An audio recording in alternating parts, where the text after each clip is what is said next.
Well, I'm just going to tell you something, okay? No beating around the bush, no intro. Subscribe if you want or don't. I don't know. But Will, I'm telling you right now, I'm fucking fired up for today's show, okay? I am amped. I have been chewing with the bit all day since we got a little taste of that dolphin ass. All right. Absolute dominating performance today by the Detroit Lions. No agenda. I don't even know where to flow from here, Will. I'm so excited, but absolute belt to ass in practice today. Just absolute take them out to the shed and just open up a can of whooping on them. I love it, Will. Where do you want to begin? Hi, I'm Will. That's Steve. We're doing a Detroit Lions podcast. Please subscribe and maybe become a member. As you can see, Steve's fired up. Is there any other place to start this than Amon-Ra St. Brown? Yeah, there's 1,000 places we could start, Will. Unguardable is a unguardable, Will. Yeah, that's not just something you skip over. And then I was watching the highlights right before we got on, and yeah, unguardable is pretty much what it looked like. Steve, I just don't know. They said the offensive line looked good. Like, there's been. I'm not going to say there was ever any worries because we continue to say, both of us, that we're not worried about this offense. But throughout training camp, they've just been timing, just missing big plays. Today was not the case. Today they showed up and showed out. I'm not as amped as you, but I'm sorry that you don't have a pulse. I'm sorry you don't have a pulse today, Will. I can't match that energy. I'm trying. It's been a long day. I'm pretty amped up, but you're juiced up, Steve. So I mean, Amon-Ra St. Brown going absolutely crazy. Where you want to take it next? Where you want to go? I'm sorry that I have just a dead body for a co-host tonight, just pulseless, just absolutely just not fired up about the Detroit Lions just pounded some Dolphins today. Amon-Ra St. Brown, you want to start there? Well, that's fine. We'll get into some other stuff. I got plenty on my plate to dive into. Uncoverable, Will. Can't cover this guy one-on-one. He dominated in 7-on-7s. He dominated on 1-on-1s. He dominated in team drills. That's going to be the story all day, all episode. That's what we're going to be talking is players dominating the Detroit Lions dominating the Miami Dolphins. Will Amon-Ra St. Brown, big year. I'll just say it. And maybe I'm overexcited, so I don't want to put out any season predictions. But we had a conversation, I think it was early last week, about the offense just not looking like everything was clicking. And we're like, is it because of the defense looking so good? Is it a new coordinator coming in with some terminology being a little different? Because when we were at practice, we noticed all three quarterbacks had to re-huddle a couple times without even a defense on the field. Some terminology probably getting mixed up there. It seems like everything's clicking. Will Taylor Decker coming out and saying best the offensive lines looked all season. I think our defense is just that damn good that it's disruptive, Will. So Amon-Ra St. Brown had a day. Offensive line had a day. If Jared Goff is untouched and they're opening up these huge running lanes that I was hearing about all day, Will, our offense, Ben Johnson? Never heard of him. Well, water under the bridge. That's an ex-girlfriend I don't even want to think about it anymore. No, I get it, and I agree. It feels good. But I got to pump the brakes. A little bit. Steve, we're talking about practice. We're talking about joint practice. A doggone good joint practice. Let's see it again tomorrow. That's all I'm going to say. Let's see it again. Let's see it in the preseason game. How about that? And then maybe my momentum will get a little bit better. But I'm excited for it, man. I'm excited for St. Brown because if St. Brown's doing that, I wonder what J-Mo will be doing. I wonder what Tesla would be doing. I wonder what Laporta will be doing. I wonder what Gibbs will be doing. I wonder what Goff is going to be doing. Montgomery, just this offense is going to be bananas. So, Steve, if you can't guard St. Brown, thoughts and prayers. But did you not hear about the day that Jamison Williams had? Well, he dominated as well. These Detroit Lions couldn't be stopped today. So Isaac Tesla getting in there, getting chippy, getting in a little skirmish out. Hey, don't touch my fucking rookie, okay? That's my mindset going in for Isaac Tesla. All right, don't put your hands on my rookie without catching some fade, okay? I absolutely love that. I don't even care who the cornerback was for the Miami Dolphins. Isaac Tesla was out there blocking his ass off today. The corner in question didn't really approve of that too much. Didn't like how hard the Detroit Lions were playing. What did you think was going to happen today? Didn't Grant Stewart just call out Mike McDaniel the other day for how soft their practices are? What do you think was going to happen when you come to Detroit? You're going to get blocked. Golly. You're going to get bodied, Will, by a rookie 6'4" wide receiver. What did you think was going to happen today, Mike McDaniel? This is an all-week ass whooping that we're going to be handing out, Will. You got to get excited about it. Steve, there's one thing that I'm excited for. I just got home from my little practice, and I haven't got a chance to dive into anything but the Detroit Lions. What I'm excited to read about is what is the Miami Dolphins beat writers writing about what happened today, because everything that I've seen that's come out of Michigan and Detroit, the story is consistent. Is what I'm going to tell you. It's not there. There is not anybody who has a different story. Sometimes you get on here and you know Tim 20-Min will say somebody had a good day, and then you look at some of the other beat writers and they don't even mention the situation or whatever. That's not what I'm seeing today. It pretty much says beat writer A belt the ass, B about the ass, C belt the ass. So I'm interested to see when we get off of here and I get a little downtime, what is the Miami Dolphins beat writer saying about today's practice? Because I gotta imagine it's do we have some major issues in Miami? I don't want to overstep, Will, but I did see something on Twitter today, and I have no idea who the guy was, but I'm assuming he's associated with the Miami Dolphins. I don't even remember his name. He's associated with the Miami Dolphins. I don't know if he's a podcaster, a beat writer, an insider. I don't know what his title would be, but he said Mike McDaniel will be the first coach fired in 2025 if this is the team that gets put out. Don't know who he was. Wish I could. If I'd have known that this is where the conversation was going, I would have clipped that and brought that in. Don't have it. I'm sorry. I guess you guys just have to take my words for it.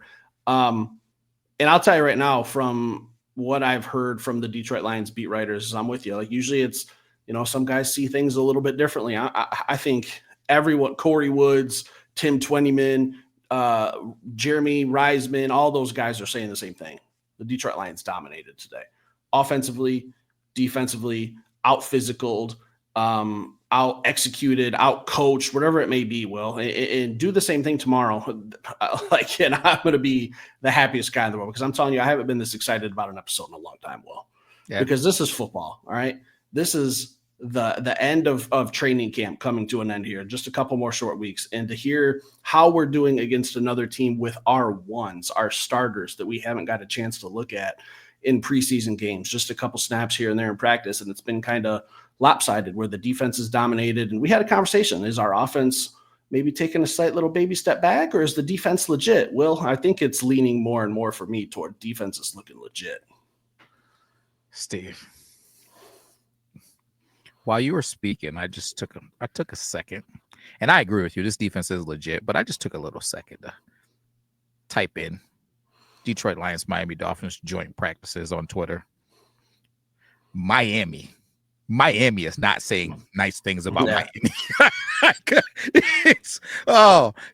Hey, my grandmother taught me something, Steve, and I take it to heart. She says, when it comes to the news, I don't just take it for what is put out in mainstream media in the United States or in the city or state that you're in. What I like to do is I like to see what other places are saying about the United States. I like to see what other states are saying about our state, our city. And man, when your hometown is saying you got belt to ass, okay, Steve, now I'm getting excited. Now I'm getting excited. They're even quoting Tunga Vailoa, man. He's even saying, like, listen, we just didn't have the energy today. It wasn't our day. So I don't know, man. Steve, special season. We've been saying it before this, and it's something that I believe. I think you're dead on, Steve. This defense is legit. And there's no reason to question this offense. I don't know why people think that the new coordinator situation who was here before, when he was here for the foundation of building this thing, why wouldn't we make it go with an extra weapon or two? If Dominic Lovett, it turns into something too. It's going to be fun. William, I'm going to type this. All right. Aiden Hutchinson's getting over 30 sacks this year if he stays healthy. There's just no. I heard and saw something that I have never seen in all of my years on this earth. William, I've roamed around this earth for quite a bit. I've been to several countries, several continents, several states, several cities. I have never seen a Hutch rule take place in any type of joint practice or game. We talked about this before for the Detroit Lions. It happened today for the Miami Dolphins. He was so disruptive that the refs had to swallow some whistles per a Miami Dolphins coach so that their offense could get some reps, similar to what the Detroit Lions have been doing, so that our offense could get some reps. But Aiden Hutchinson is too fucking dominant, Will. The other teams don't even want to come in here and practice against us anymore. They have to bend the rules because of how dominant number 97 is out there. Find the fish. Find the fish on your offensive line. That's who Aiden Hutchinson is going to be eating alive Sundays, Mondays, Thursdays, Saturdays. I don't care if it's a guard, a center, a tackle, a rookie tackle, a 10-year vet tackle. It doesn't matter to me. Whoever your weakest link is, we're going to expose it with 97, Will. I'm absolutely blown away that they took that rule and put it into a joint practice today. I'm not. You got to be able to run your stuff. Yeah, you got to be able to run. And at some point, what do you block better? Yeah, obviously it's not a thing. That's blocking just isn't their thing. Maybe football just isn't their thing. I think that's what Aiden is going to have people doing this year. He's going to have tackles just questioning, hey, find a new job. Maybe this just isn't for me. So I don't know, Steve. It does have me pretty excited. I do want to see more of it. I've said it. I feel like the joint practices, it's more important for the starters than the preseason games because you're not even going to see most of the starters in the preseason games. And if they do get a drive or two, it's really just going to be a dress rehearsal. It's really just going to be go through the motions, run a couple plays, get a couple of snaps, and then go sit down and cheer on the guys that are on the bubble fighting for a job. That's all it's going to be. So these joint practices are when we find out what's what. And I don't know, man. If it continues to be the same theme, I think that's the evidence that I need personally to give me that warm and fuzzy that I was looking for. So it remains to be seen moving forward. I hope that we can see more of the same of what's being reported, because even as I keep scrolling through here, now we're talking about Jalen Waddle is expressing major frustrations about being dominated by the Detroit Lions. This is a Miami beat writer article that I'm like, we've broken them already, Will. it's like, I mean, you could just go on Twitter and it is like I said, I typed in Miami Dolphins. I didn't type in Detroit Lions. This is Miami headlines. This is not, so I don't know, man. I am going to dig into it some more when we get off. Maybe try to catch, some of the Miami Dolphins podcasters and see what they're saying about it. But I don't know, Steve. It is exciting as I'm watching just a pass breakup by a Detroit Lion DB. So the AFC East should make donations to the Detroit Lions charities for the 2 easy wins that they're going to have against Miami Dolphins, because we have shattered their hopes already, and the season hasn't even began yet. Well, they're broken. The fish are dead. A dead fish. This is, if you have small kids watching, earmuffs for a minute. A dead fish is something you refer to a girl who's boring in bed, Will. That's what the fish are now. They're dead. They're dead fish, okay? I absolutely love it, because I told you yesterday, Mike McDaniel is my least favorite coach in the NFL. This was the best possible news for me personally today. And I was with you today, Will. I had to hide my excitement all day because I did not want to spoil the show. And here we are. And I saw something that Mike McDaniel, he either went to it was either one-on-ones or team drills, because he wanted to see just how physical the Detroit Lions were, because he has heard about it. We haven't played them in a couple seasons. I think the last time we played them was 2022, I believe, and when we were a completely different team back then. He wanted to see up close and personal, firsthand, how nasty this Detroit Lions team is. Will, I don't know. Steve, sometimes you ask for something and you find out you really don't want it. You really this ain't really what you want, man. I think that's what today's about, man. Thrilled about it, man, but I need more. That's it. Just need more. Will, just not excited at all. I don't know, guys. I'm trying to be excited about football. I'm trying to be excited about our offense dominating, our defense dominating. From the 53rd man to the first, it was just an absolute whooping today. Absolute incredible news. Anything else you want to talk about on here, Will? No, it's not really a Detroit Lions thing, but you know, it is pertinent. They did say that Chop Robinson was injured and carted off during the practice, man. So prayers up for him. You know, you say it all the time, Steve, and I stand with you. Never are we ever cheering for a player, one of ours or another team, to be injured and not be able to play the game that they love and be able to feed their family, man. So, Chop, hope you're okay, man. Honestly, I hope it's nothing major and you can practice tomorrow and keep getting that ass just beat. Yeah, I saw that. Haven't seen an update. And that's probably one of their better pass rushers. So I was looking forward to seeing him in practice because it gives our offensive linemen a different look. Like they're used to seeing our guys, our starters are used to seeing our guys every week. So for them to have a fresh face and a good, exciting pass rusher that we talked about in the NFL draft a couple seasons ago out of Penn State and how he would fit with the Detroit Lions that we were pretty high on, if I remember right. So yeah, don't want to see anyone get hurt. Ify Melifonwu back today, Will. Ify Melifonwu was also back. I saw that was like the opening thing that I saw first thing this morning. I didn't see anything about him on the field or anything during his play, but I lied. I did see that JMO did beat him on a route, and I think they got into it a little bit. I think there was a little yapping going on there, but it was good to see Ify back in Detroit. Someone that we were pretty high on. Just unfortunately, he couldn't stay healthy with the Detroit Lions either. Do you think that there was a little bit of regret floating around in the air? Regret on whose part? Ify Melifonwu. I don't think he regrets anything. Like, he couldn't be healthy. I think that's the only thing that why we didn't re-sign him. I don't think it was anything about his play. It was just his availability wasn't as good as what we would have liked it to be. Because when he played, he was pretty good. So I don't think he regrets anything, and I don't think the Lions regret anything there. Do you think something else? Does he regret signing with somebody else besides the Detroit Lions? Because I'm sure there was probably some type, you know how Brad is. I'm sure there was some type of 1-year deal that was available or some type of cheaper deal that was available. And depending on what the money is, what type of numbers are we talking? I just don't like getting my butt kicked, Steve. I just don't. I just don't. And if you're going to tell me I'm going to be well off either way, I might take a few million less to be on the good side of the beatings and not the bad side, man. Being the hammer and not the nail, because it sounds like not only was his team the nail, but JMO took a little bit of belt to ass too. So it's I don't know, man. He's been a part of this thing for the build up, and to watch this thing unfold and maybe watch us win a Super Bowl when you were there for the groundbreaking, it's gonna be tough.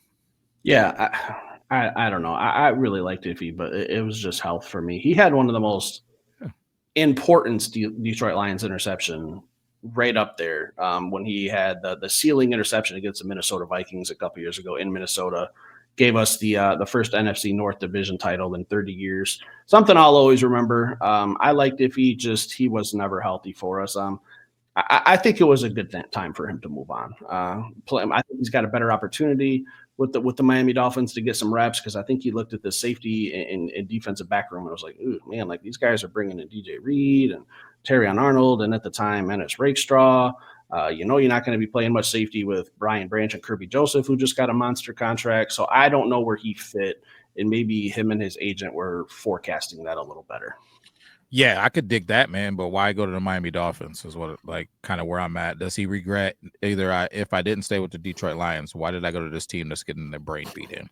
So, I don't know. I don't know. Money talks. I don't know. I don't know what his driving factors were in delivering or in leaving. But good to see him back. Hope he stays healthy.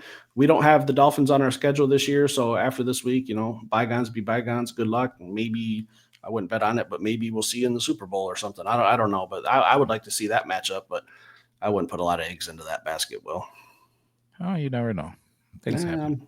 I'm a betting man. Well, I would be willing to make a bet with you that No, the hey, Miami Dolphins do not make the Super Bowl this year. I want no parts of that. I'll give you 10-1 odds. Nah, Anything else for tonight? No, that's it, man. That's all I got. All right, guys, just had to jump on here. I'm over the moon about how today went. It was excited about how our starters did. We don't see our starters in the preseason game, so this is kind of a first look against another team.